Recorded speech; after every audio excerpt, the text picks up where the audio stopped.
datang di konten video Ngobrol Bareng Anak Hukum. Kami dari mahasiswa Fakultas Hukum Universitas Wahid Hasyim Semarang. Obrolan kita kali ini akan membahas tentang kedudukan hukum pemerintahan, wewenang pemerintah, dan tindakan pemerintah. Nah, pada penasaran gak nih kasus apa yang berhubungan sama masalah tadi? Kalau pengen tahu, simak videonya sampai selesai ya.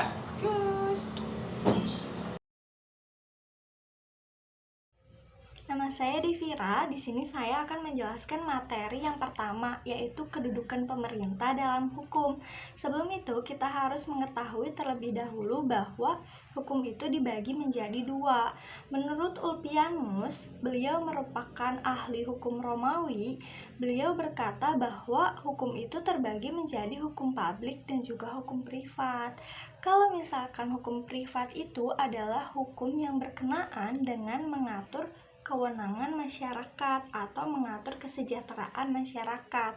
Lalu kalau misalkan hukum privat itu adalah hukum yang mengatur tentang kekeluargaan. Hukum publik juga merupakan hukum yang mengatur hubungan antara negara selaku pemerintah dengan sendirinya. Jika negara menagih pajak, maka hukum publiklah yang mengaturnya. Karena dalam penagihan pajak tersebut, negara berperan atau bertindak selaku pemerintah. Lalu, sebagaimana yang kita ketahui, mengapa sih negara itu bisa aman, damai, tentram gitu? Itu terjadi karena adanya hukum yang mengatur di dalam negara tersebut dan adanya juga kebijakan-kebijakan pemerintah. Maka dari itu adanya kedudukan hukum di dalam pemerintah. Itu siklusnya atau contohnya seperti itu. Untuk materi selanjutnya akan dijelaskan oleh teman-teman saya. Unsur-unsur tindakan hukum pemerintah. Moksa menyebutkan terdapat berbagai unsur-unsur tindakan hukum pemerintah sebagai berikut. Yang pertama, perbuatan itu dilakukan oleh pemerintah sebagaimana fungsi kekuasaan dan alat pemerintahan. Yang kedua, dilakukan karena menjalankan fungsi pemerintahan. Dan yang ketiga, dilakukan sebagai akibat untuk timbulnya di bidang hukum administrasi. Yang keempat, dilakukan dalam rangka untuk kepentingan negara dan rakyat. Kewenangan pemerintah, asas legalitas dan wewenang pemerintah. A. Asas legalitas. Asas legalitas merupakan salah satu prinsip utama yang dijadikan sebagai dalam setiap penyelenggaraan pemerintah dan kenegaraan di setiap negara hukum, terutama bagi negara hukum dengan sistem kontinental. B. Wewenang pemerintah. Meskipun asas legalitas mengandung kelemahan, tapi ia tetap menjadi prinsip utama dalam setiap negara hukum. Telah disebutkan bahwa asas legalitas merupakan dasar dalam setiap penyelenggaraan kenegaraan dan pemerintahan. Dengan kata lain, setiap penyelenggaraan kenegaraan dan pemerintahan harus memiliki legitimasi, yaitu kewenangan yang diberikan oleh undang-undang. Dengan demikian, substansi asas legalitas adalah wewenang, yakni het vermogen tot het verrichten van bepaalde handelingen, yaitu kemampuan untuk melakukan tindakan-tindakan hukum tertentu. Seperti yang telah dijelaskan oleh teman-teman tadi, selanjutnya ada tindakan pemerintahan. Pemerintah atau administrasi negara sebagai subjek hukum yang mana pendukung hak-hak dan kewajiban-kewajiban. Sebagai subjek hukum, pemerintah sama dengan subjek hukum lainnya, yaitu melakukan berbagai tindakan, baik tindakan nyata maupun tindakan hukum.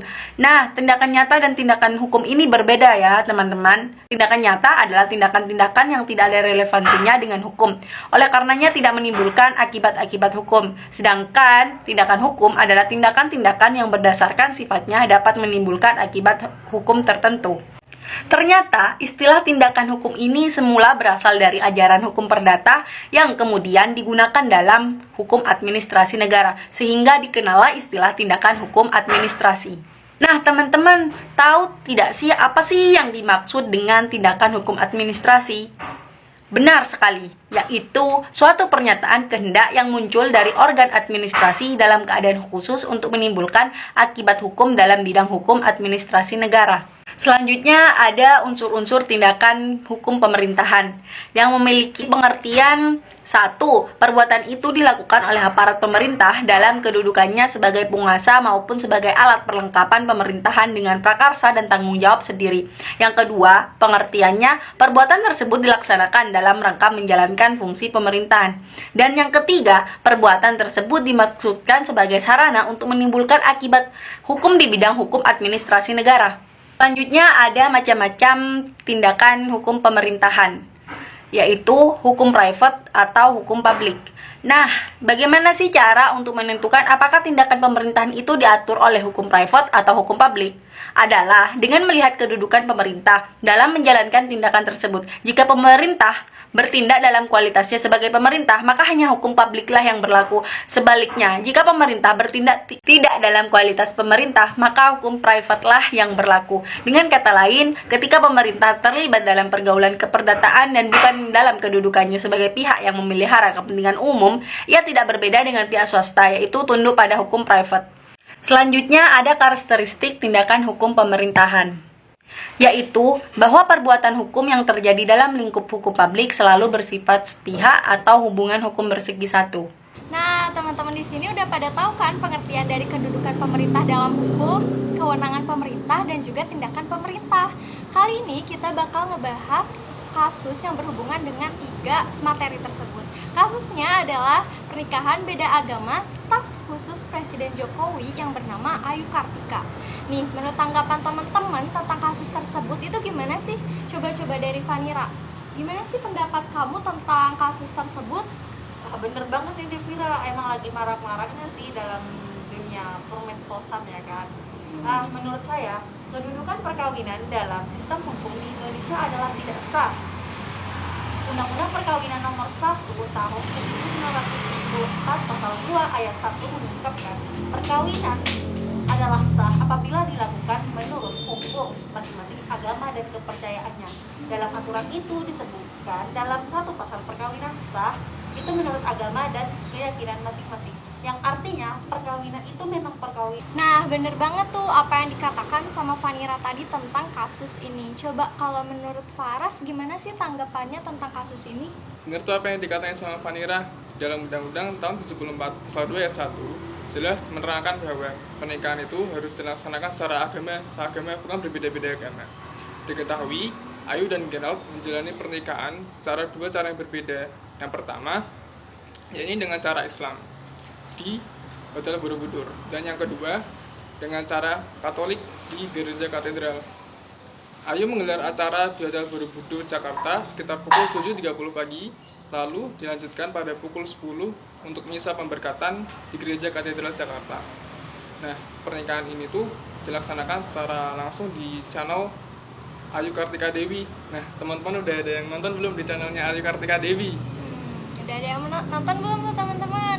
Kalau aku pribadi sih belum sempat nonton, tapi coba ya kita dengar pendapat dari Wildan tentang kasus ini. Kalau menurut Wildan itu gimana sih kasusnya? Nah, kemudian tuh diperkuat dengan pernyataan Ketua Umum KNPI Haris Pratama. Dia nampak seterima dengan pernikahan antara staf khusus Presiden Joko Widodo Ayu Kartika Dewi dengan Gerald Berlian.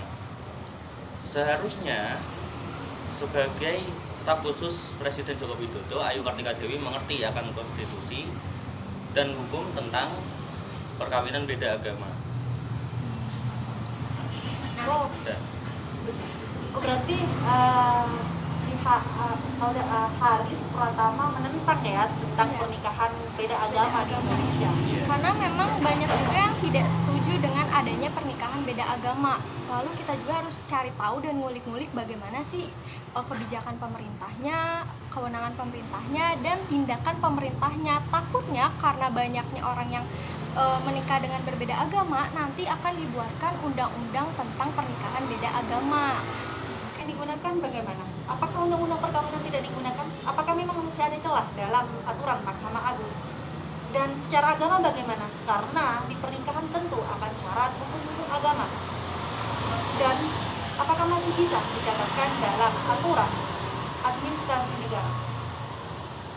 Konselor pernikahan beda agama membantu meyakinkan bahwa pernikahan beda agama itu boleh. Kenapa tidak? Oh, berarti ada konselornya ya? Itu konselornya itu sifatnya itu kayak psikolog yang ngasih pendampingan atau kayak gimana tuh? Iya benar, si konselor itu sebagai psikolog pernikahan gitu. Jadi kita mau melangsungkan pernikahan beda agama harus datang ke dia. Konsultasi Minta dulu gitu ya? Benar. Iya. Iya, benar.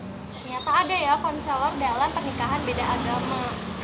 Karena katanya tercantum dalam Al-Quran surah Al-Ma'idah ayat 5. Padahal MUI itu menjelaskan bahwa yang boleh itu jual beli, bukan pernikahan. Kalau pernikahan beda agama hukumnya haram. Dulu bukan dari KUA. KUA akan menentang pernikahan secara beda agama. Dan kenapa KUA menentang teman-teman? KUA itu terikat dengan KHI. KHI itu kompilasi hukum Islam.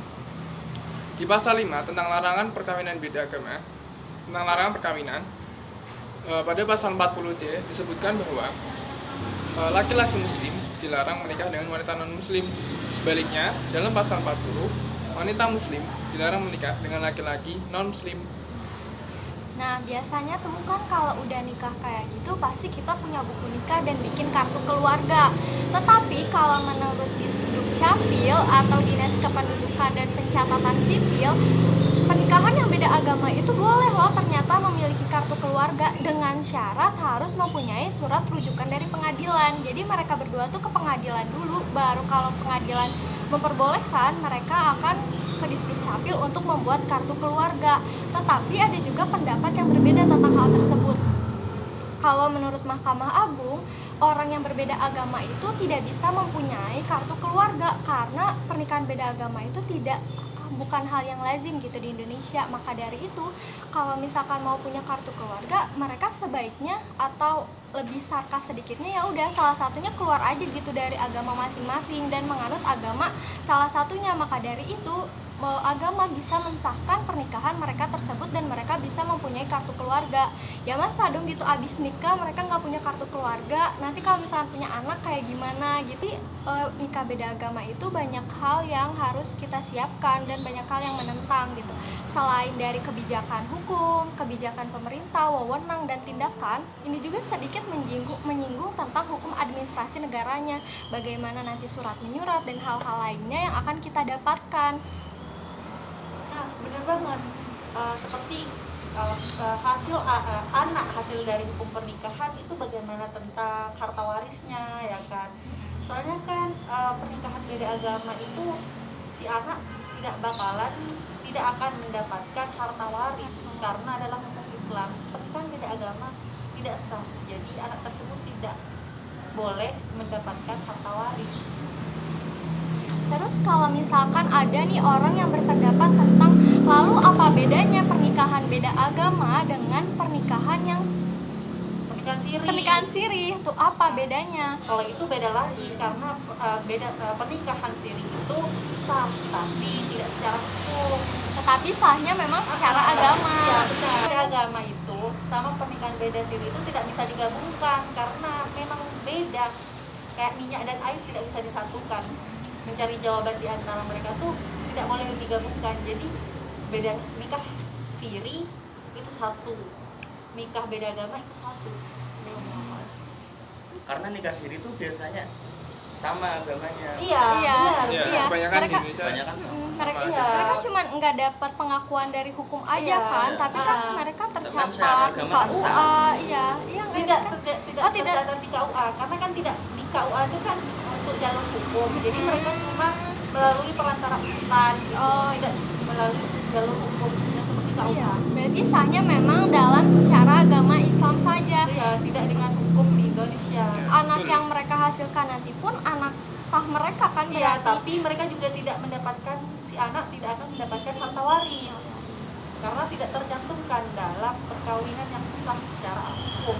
Nah, tadi kan teman-teman udah tahu tuh tentang pengertian kedudukan pemerintah dalam hukum, kewenangan dan juga tindakannya, beserta tadi udah kita kasih contoh kasusnya. Dan juga teman-teman semua udah mendengar tentang opini-opini dari kita sebagai anak hukum. Kita mau mohon maaf kalau misalkan apa yang kita sampaikan itu menyinggung pihak lainnya atau misalkan mengeluarkan kata-kata yang tidak sepatutnya, karena kami pun di sini bikin video hanya untuk memenuhi tugas video dari mata kuliah Hukum Administrasi Negara yang diampu oleh Dr. Ibu Arum Widyastuti. Mudah-mudahan di lain kesempatannya kita masih bisa bikin video tentang konten ngobrol bareng anak hukum lainnya dan tentunya dengan kasus-kasus yang akan datang lainnya. Wait. Dan agama.